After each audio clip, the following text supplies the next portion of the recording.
السلام علیکم. پخوا زمانې د باچایانو کیسې به تاسو ډېرې اورېدلي.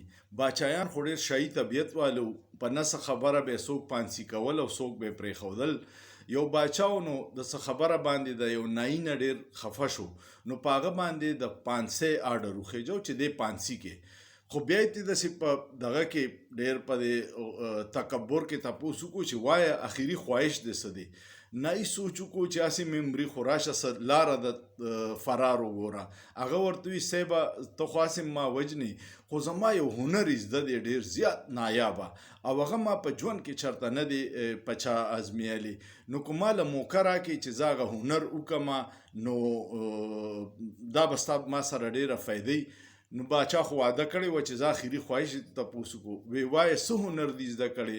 ورته وایي زما دا هنر دی چې زه ټټو داسې ټرین کوم چې هغه به په هوا سفر کوي، او ستاسو اصله به زه دا ټریننګ ورکم چې هغه په هوا سفر وکړي.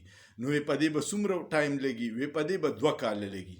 باچا خو هلته واده کړې وه، بس ورته ویې زه ټیک شوه 2 کاله کې ته دا ټرین کوې، نه پس به دې بیا پانسي کوو. چې هغه د دربار نه راووتو نو چا ترې تپوس وکړو چې تا دا څنګه واده وکړه، اس چېرته په هوا الوتی شي؟ هغه ورته وی 2 کاله ټایم مې ترې واخیستو، په دې کې پته نه لګي کیدای شي باچا مړ شي، کیدای شي زه له طبي موت نیټه مې پوره شي او مړ شم، او کیدای شي باچا هغه اس مړ شي. دا 2 کاله چا لیدلي دي؟ دغه حل زموږ د سیاستدانانو دی.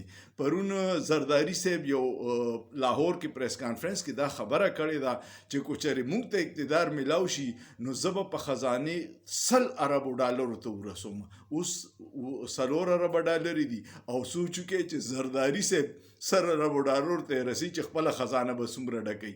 خو چا لیدلې دغه وخت؟ لکه د هغې نایي دعوه کوه کیدای شي بل دغه کې زرداري نه وي، عوام ځای ته رسېدلي او یا نور څه چل شوي، خو دعوې خو غټې غټې کوي چې څه د فرار لاره خو ورته میلاو شي، لږ ټایم میلاو شي.